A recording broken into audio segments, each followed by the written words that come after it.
together a Sunday analysis video. I've had a bit of a look through over the weekend. There's not a real lot. There's only 2 charts that I've got any interest in at all this week, so I will be watching these closely. So we'll get into them. So first of all, we've got Aussie New Zealand down here, and this is a weekly chart. Always like to have a look at the weekly on the weekends. At the end of the week, when the bar is closed, it is definitely worth a read.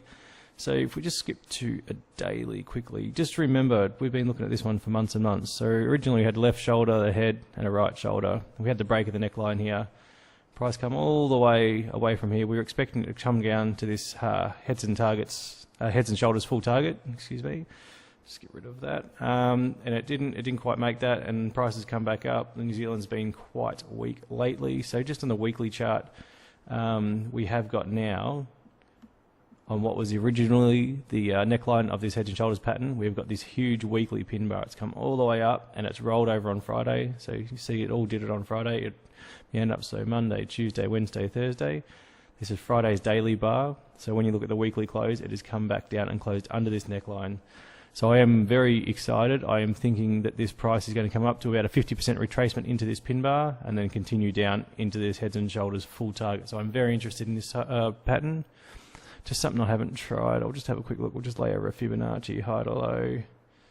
Again, yep, so 61.8. So price has come all the way down, it's come up, it's reacted right there at that 61.8 Fibonacci level. So pretty keen to see this come up and continue on its short run. All right. Now the other one's a little bit different. It's not something that I know. Oh, well, I do have a look at it, but I don't talk about it too much in these videos. It's just a little bit different way of looking at trading. So if we just have a look, so we've got, pound USD on a weekly chart, So price had a real big push down. We did 700 or 800 pips through these 3 weeks down here. Then price put in a doji, not last week, but the week before. And price didn't do too much in last week either. So it's not a doji, it's a little bit of a bearish close, but it really hasn't done much. It hasn't given any indication as to whether the market wants to be bullish or bearish on the weekly chart. One thing that I'm keen on is this 50% retracement level come through here. Price has been very respectful of this entire Fibonacci pattern from this fractal high to low.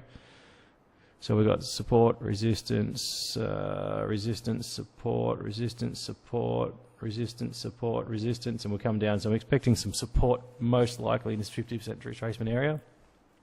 I'm going to jump down to the H4 chart and tell you why I'm really keen on it. So we just zoom out a little bit. What we've got is this big pattern coming down H4 and it's putting in a rounding bottom. So this rounding bottom, I would anticipate the middle to have been about here. It's right down at a buy area now on this 50% retracement. So on Monday's open, I'm going to be very keen on every H4 bar that puts in some price action. I'm going to be buying off these levels. I'm expecting price to pick up slowly and push back up into this side in the same sort of pattern that's come down here. So that's about 880 pips I think I previously measured from there to there. Yeah, 885 pips. And I trade with about a 35 to 40 pip stop loss, so that's going to be a nice trade if that one pays off. I did have a crack at it last week. I did buy from here with a 35 pip stop, but it stopped me out by 12 pips, which was unfortunate. I went down to 44. I had a 35 plus the spread. So just a little bit deeper now. Very keen for another buy. Alright guys, so that is all I can see.